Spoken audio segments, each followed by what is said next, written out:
안녕하세요. 결혼한 지 이제 2년 된 30대 여성입니다. 얼마 전 여름 휴가 문제로 남편과 대판 싸우고 지금 이혼 서류에 도장까지 찍었습니다. 가정법원에 가져다 내기만 하면 되는데 그 전에 마지막으로 생각도 정리할 겸 이렇게 제 이야기를 하게 되었네요. 남편하고는 지인의 소개로 만났습니다. 남편은 저보다 6살이 많았고 중소기업을 다니는 회사원이었어요. 저도 원래는 남편처럼 회사를 다니는 직장인이었는데 남편하고 만나기 2년 전 퇴사해 작은 카페를 차렸고요. 카페는 그냥 이거저거 다 빼고 달에 5, 600 정도 수익이 나는 상황입니다. 테이블이 5개밖에 없을 만큼 작은 카페이고 아르바이트생도 쓰고 있으니 장사가 그럭저럭 되는 편이라고 할까요? 아무튼 남편이 워낙 적극적으로 대시에 사귀게 되었고 사귄 지 6개월 만에 결혼 이야기까지 나오기 시작했어요. 남편은 시부모님께 하루라도 빨리 안정된 가정을 꾸리는 모습을 보여드리고 싶어 했거든요. 그리고 그때만 하더라도 저는 가족이라면 끔찍히 여기는 남편이 좋게만 보였어요. 저런 사람이 내 남편이고 내 아이의 아버지가 된다면 얼마나 책임감을 가지고 가장의 노릇을 해줄지 믿음이 갔다고 해야 할까요? 그리고 사귄 지 1년째가 되던 날 남편이 카페 하나를 통째로 빌려 멋진 프로포즈까지 해줬기에 저는 더 고민하지 않고 남편과 결혼을 약속하게 되었습니다. 그런데 결혼을 하고 나니까 남편의 가족사랑이 제 입장에선 달갑지만은 않은 것이었어요. 무슨 말이냐 하면 남편이 저와 결혼을 했으니 이제는 시댁 식구들보다는 저와 이룬 가정에 충실해주길 바랬거든요. 그런데 남편이 보여주는 태도는 이제 제가 남편과 결혼을 했으니 남편이 시부모님과 시누를 챙기듯 저도 시부모님과 시누를 챙겼음 하는 거였죠. 한마디로 저는 남편과 함께 시댁 식구들을 돌봐야 하는 입장이었던 겁니다. 그리고 그건 제가 바라고 꿈꾸던 결혼 생활이 아니었죠. 하지만 그럼에도 불구하고 한편으로는 저 또한 시댁 식구들과 잘 지내고 싶은 마음이 있었어요. 지금이야 그게 쓸데없는 욕심이라는 걸 너무 잘 알지만 그때는 그게 나름대로 아내로서, 며느리로서 인정받는 길이라고 생각했달까요? 그래서 남편이 뭐 하자 하면 군말 않고 따라주었네요. 대표적인 예로 지난해 남편과 결혼하고 처음 맞는 여름휴가였는데 남편이 시부모님을 모시고 가자고 하더라고요. 그리고 저는 당연히 원하지 않았죠. 남편은 하루라도 빨리 애를 갖고 싶어 했으니 제 생각엔 어쩌면 이번 여름휴가가 남편과 단둘이 보내는 처음이자 마지막 휴가이지 않을까 싶었거든요. 그래서 해외까지는 바라지도 않았어요. 그저 단둘이 강원도나 동해 같은 데 가서 바다 구경도 하고 머리도 식히고 왔으면 했는데. 하지만 남편은 그런 제 마음도 모르고 계속해서 시부모님 건강하실 때 같이 추억도 만들고 하면 좋지 않겠냐며 저를 달래려 들더라고요. 그래서 결국은 그래 나 하나만 참으면 다들 좋다는데 그까짓 거 한번 참아주자 생각하곤 알겠다 했죠. 그런데 거기서 끝이 아니었어요. 원래는 호텔방 2개를 잡아서 저희 부부가 하나 쓰고 시부모님은 시부모님대로 쓰시게 하려고 했거든요. 신혼이니까 그래도 둘만의 로맨틱한 시간이 있었음에서요. 그런데 저희가 시부모님하고 휴가를 가기로 했다니까 신호까지 자기도 같이 가고 싶다는 거예요. 알고 보니 시매부는 회사 사정 때문에 여름 휴가를 반납해야 할 것 같다면서요. 어이가 없었죠. 100번 양보해 신우가 혼자라면 모를까. 신우네 애는 초등학교에 다니는 극성맞은 아들도 2이나 있었거든요. 그리고 신우가 그 아들들도 데리고 오는 건 물어보나마나한 일이었고요. 그래서 제가 남편에게 그러면 너무 정신없을 것 같단 말로 애둘러 거절을 했는데 남편이 원래 휴가라는 건 왁자지껄해야 재밌는 거라며 제 말을 대수롭지 않게 여기더라고요. 게다가 사람 수가 늘어나니 먼저 세워놨던 계획을 전면 수정해야 하는 상황이 되었습니다. 가려던 식당 중에는 노키즈존도 있었고 호텔도 이미 만실이었거든요. 그래서 결국 호텔을 취소하고 시조카들이 수영장을 좋아한다 하여 수영장이 딸린 펜션으로 예약을 바꿔야 했습니다. 임박해서 예약을 하려니 괜찮은 숙소 찾기가 여간 힘든 게 아니었어요. 참고로 신우는 자기는 살림하랴 애 키우랴 정신없다면서 저한테 모든 걸 떠넘긴 상황이었거든요. 그렇다고 저한테 선택권이 있던 것은 아니고 말 그대로 몇 개 골라서 신우한테 물어보고 어머님한테도 물어보고 양쪽의 꼴 같지 않은 요구사항에 하나하나 맞추기가 여간 힘든 게 아니었습니다. 그리고 그렇게 힘들면 못하겠다 하지 이제 와서 뭘 궁시렁거리냐 하는 사람도 있겠지만 그때는 어쨌든 제가 결혼한 지 1년도 안 된 새색시였으니까요. 싫어도 싫다 좋아도 좋다 소리하기가 쉬운 게 아니었어요. 아무튼 그래서 우여곡절 끝에 펜션을 예약했더니 이번엔 어머님이 그래도 사람은 집밥을 먹어야 한다면서 저더러 된장 챙겨라, 고추장 챙겨라. 그리고는 밑반찬도 두세 개에서 챙겨놓으라대요. 그러니 이건 뭐 제 입장에선 휴가가 아니라 시댁 식구들 뒤치다꺼리하는 몸종으로 따라가는 기분이었죠. 그리고 결국 휴가는 구구절절 적기도 뭐하고 한마디로 그냥 최악이었어요. 일정이 2박 3일이었는데 신우는 차에 타자마자 잠에 들었고요. 반면에 애들은 차 안에서 얼마나 시끄럽게 떠들고 핸드폰은 손에서 놓지도 않고 보다 못한 제가 사람들이 여러 명 있을 땐 조용히 하는 게 예의라고 한마디 했더니 그마저도 어머님이 나서서는 왜 애들 기를 죽이냐며 냅두라는 거예요. 신나서 그러는 거라면서요. 애들 앞에서 그렇게 바로 며느리인 저에게 면박을 주시니 참으로 시조카들 볼 낯도 안 서고 그뿐만이 아니었습니다. 숙소에 도착하자마자 신우는 자기는 이런 휴식이 필요했네 어쩌네 하더니 방에 홀딱 들어가 버리대요. 당장 이것저것 하려고 세워놓은 계획들이 있었는데 말이죠.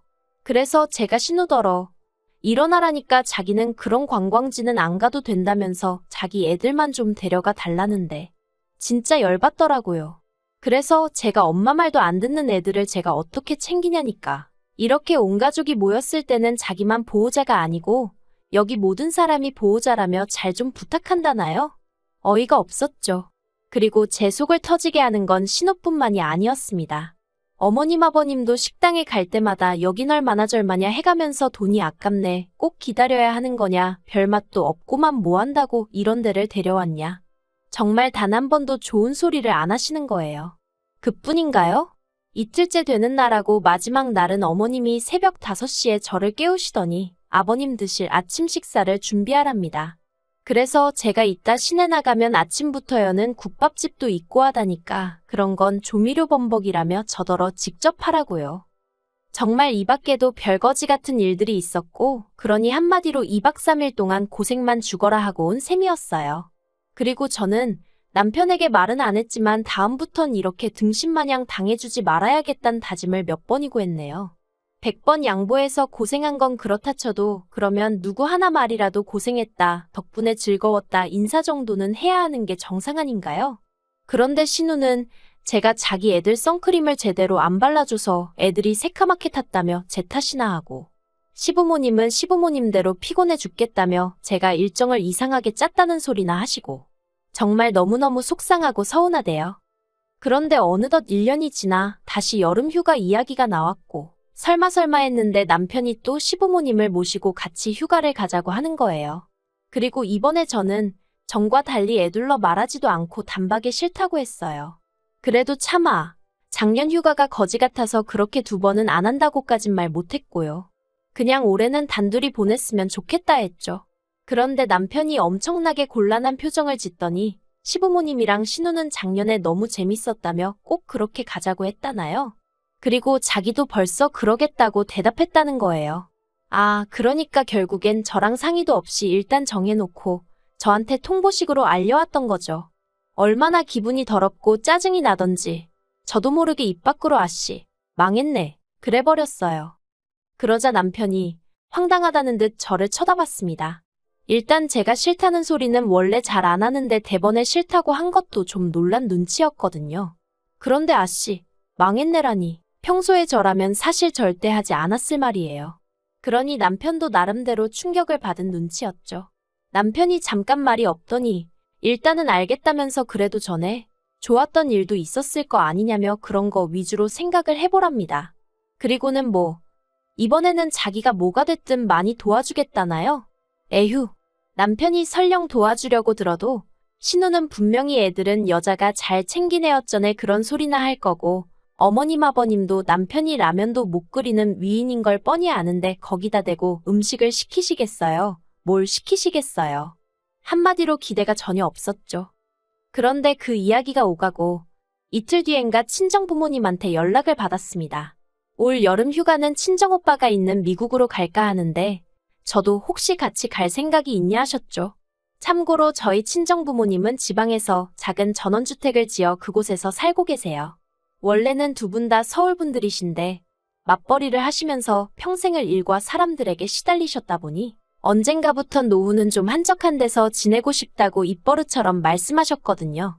그리고 작년에 드디어 두 분의 꿈이 이루어진 거고요. 아무튼 저는 친정부모님께 같이 가고 싶다는 의사를 전했고 친정부모님이 그러면 혹시 한서방도 어떤지 한번 물어보라 하시대요. 그래서 남편에게 우리 부모님이 같이 미국에 가자는데 당신도 갈 거냐 물었습니다. 그랬더니 역시나 남편은 시부모님이나 신우를 포기하지 못하대요. 가려면 다 같이 가야지. 어떻게 자기만 쏙 빠지겠냐며. 그래서 저도 남편 성격을 아니까 두 번 묻지 않았어요. 그냥 알겠다고 했습니다. 하지만 남편더러 당신이 시부모님과 함께 휴가를 보내고 싶은 것처럼 나도 친정부모님과 함께 보내고 싶다. 그래서 나는 이번엔 미국에 가려니까 당신은 당신 가족들하고 휴가 잘 보내라고 했네요. 그랬더니 이제 어째서인지 시댁에서 난리가 났습니다. 어떻게 결혼한 지 얼마나 됐다고 부부가 휴가를 따로 보내냐면서 저더러 미국에 가지 말라는 거예요. 그리고는 계획대로 작년처럼 펜션이나 알아봐서 가자고요. 특히나 신우는 저 없으면 애들은 어떡하냐면서 자기는 이때 아니면 1년 내내 쉬는 날이 없다고 자기 사정 좀 봐달라며 죽는 소리를 하는데 그런 죽는 소리는 시매부한테 해야 하는 거 아닌가 싶대요. 막말로 시매부랑 좋아서 애 낳았지. 저 좋으라고 낳은 것도 아닌데 키우느라 힘들다 어쩌다 쉬고 싶다 그런 소리를 왜 저한테 하냐는 거였죠. 그리고 저도 카페문 일주일에 겨우 하루 닫아요. 그렇지만 어디 가서 힘들다 소리 안 합니다. 왜냐고요? 제가 남 좋은 일 시키려고 카페 하는 거 아니고 저 좋자고 하는 일이잖아요. 그러니 힘들고 괴로워도 그건 제가 감당해야 할 목 아니겠어요? 그래서 신우더러 아가씨 말대로면 나는 휴가를 가서도 시조카드라고 씨름을 해야 한다는 소린데 내가 한 번 해봤으면 됐지 뭐 한다고 그 짓을 또 하겠냐고 결국 대놓고 말해버렸어요. 작년에 너무 힘들었어서 두 번 다시 그렇게 하기 싫다고요. 그랬더니 신우도 더는 뭐라 말을 못하고 어머님도 저더러 서운하네 어쩌네 그런 말씀에는 별말 없으시대요. 그런데 그렇게 출국까지 단 며칠만을 남겨두고 있던 시점에 또다시 남편이 생각지도 못한 소리를 꺼냈습니다. 한다는 소리가 제가 친정부모님이랑 미국에 가 있는 동안 시부모님이랑 신혼의 애들을 데리고 저희 친정에서 휴가를 보내면 안 되겠냐고 물었거든요. 그리고 저는 처음엔 제가 진짜 뭘 잘못 들은 줄 알았어요. 아니 세상에 어떤 미친 인간이 처갓집에서 시댁 식구들하고 휴가를 보내겠다는 생각을 하냐고요. 그래서 오죽하면 제가 남편에게 누구랑 어디서 언제 뭘 한다고 하며 다시 물었다니까요. 그랬더니 남편이 다 들었으면서 왜 그러냐며 자기가 알아보니까 펜션도 너무 비싸고 그런데 펜션하고 처갓집 분위기하고 비슷한 것 같아서 한번 해본 소리라나요. 그래서 제가 어디 가서 행여 그런 소리 하지 말라고 미쳤다는 소리나 듣는다고 뭐라고 했어요. 그리고 그때는 정말 남편이 그냥 한번 해본 소린 줄 알고 더는 뭐라고 따지지 않았고요. 그런데 미국 공항에 도착해서 친정부모님과 함께 오빠 차를 기다리며 핸드폰을 보다가 어처구니 없는 사진을 발견했습니다. 신우가 자기 메신저 프로필 사진을 바꿨길래 별 생각 없이 눌러봤는데 배경이 저희 친정 거실인 거예요. 어이가 없었죠. 친정부모님한테도 사진을 보여드리니 한눈에 거실을 알아보시고는 이게 웬일이냐 난리가 났고요. 그래서 제가 친정어머니더러 이웃에 아는 사람 없냐? 한번 가보라고 하면 안 되냐 하니까 부랴부랴 어디다 연락을 하시대요. 그리고 얼마 지나지 않아 사진 2장이 왔습니다.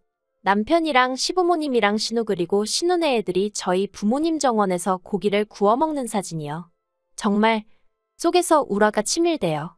친정부모님도 언짢은 기색이 역력하셨고요. 그래서 저는 바로 한국행 티켓을 다시 샀어요. 10시간 넘는 비행을 2시간 만에 다시 하려니 미칠 노릇이었지만 그래도 분노가 더 커서 그런가 피곤하단 생각보단 빨리 가서 이 상황을 어떻게 대처하는 게 좋을지 그 궁리만 하면서 말이죠. 그리고 우여곡절 끝에 친정에 도착했습니다. 그때가 저녁 11시였고 저는 몰래 들어갈까 하다가 내 친정부모님 집인데 왜 그래야 하나 싶어서 현관 비밀번호 누르고 들어갔어요. 그리고 집 안에 들어서니 마침 어머님이 물이라도 한 잔 드실 생각이셨는지 나오시다가 저랑 눈이 마주치셨죠. 꽤나 늦은 밤에 찌들대로 찌든 그러면서도 화로 가득한 며느리를 마주치셨으니 꽤나 놀라셨던 모양입니다. 어머님이 소리를 빽 지르시고 그 소리에 아버님이며 신우며 남편까지 여기저기서 다 튀어나오대요. 특히나 아버님이 저희 친정부모님이 쓰시는 안방에서 나오시는 걸 보고는 정말 어처구니가 없었죠. 더 말할 것도 없다 싶어서 바로 경찰에 전화를 걸어 시댁 식구들이 멋대로 친정에 쳐들어왔다 신고를 했네요. 그리고 정말 10분도 안 돼서 경찰들이 도착을 했고 그제서야 남편이 사태의 심각성이 좀 느껴졌는지 저한테 왜 이를 키우냐면서 말로 하자는 헛소리를 하더라고요. 마음 같아선 식탁 위에 놓여있던 물이라도 한 잔 끼얹고 싶었는데 2명의 경찰 중 1명이 저더러 그러면 폭행이에요 하길래 차마 물은 못 끼얹었어요. 대신 이 사람들 좀 빨리 좀 나가게 해달라니까 그건 경찰이 바로 협조해 주더라고요. 시부모님도 신우도 애들까지 데리고 이 시간에 이 시골에서 어디로 가라는 거냐며 아침에 나가겠네 어쩌네 헛소리를 했는데 그게 제 알바냐 했습니다. 정 갈 데가 없으면 경찰서에라도 가 있던가 해버렸죠. 그리고는 보니까 남편이 사람이 많으니까 제 차를 끌고 왔더라고요. 그래서 차는 두고 가라 했습니다. 내 차인데 왜 허락도 없이 쓰냐고 두고 가라고요. 그랬더니 이제 진짜 시부모님까지 이 시간에 차도 없이 어떡하라는 거냐면서 가족들 중 누구 하나 사고라도 나야 정신 차리겠냐는 말도 안 되는 억지를 쓰시더라고요. 그래서 그 또한 제 알바는 아니라고 했어요. 그리고는 허락도 없이 제 친정부모님 집 문 따고 들어오지 않았냐 그러니 여기 있는 사람들 시조카들까지 포함해서 전부 다 주거침입으로 고소하겠다 했죠. 그리고 결론부터 이야기하자면 시부모님과 신우로부터 합의금 300에 제 미국 여행을 망친 거에 대한 정신적 피해 보상 명목으로 300 총 600을 받았습니다. 주거침입으로 고소하지 않는 조건으로요. 고소를 진행하면 솔직히 변호사도 구해야 하고 저도 가뜩이나 일도 많은데 시간 뺏길 게 걱정이긴 해서 적당히 겁주고 합의금으로 정리한 것도 있어요. 그리고 남편과는 결국 이혼하기로 얘기가 되었습니다. 남편은 제가 기어이 합의금을 받아낸 것에 대해서 실망이니 어쩌니 헛소리를 해댔고 저는 끝까지 반성 없이 제 탓만 하는 남편에게 질릴 대로 질려버렸거든요. 그래서 조만간 가정법원에 서류 내러 가기로 했어요. 둘이 무슨 미련이 있어서 바로 못 간 게 아니고 같이 가야 된다는데 둘 다 일 때문에 시간이 안 맞아서 못 갔던 것 뿐입니다. 아무튼 아이도 없으니 뭐 한 달이면 완전히 남남이 될 거라대요. 어휴, 당분간 여름이 돌아올 때마다 이 지독한 기억이 저를 괴롭히겠지만 그래도 언젠간 잊혀질 과거일 뿐이니 당장은 후련합니다.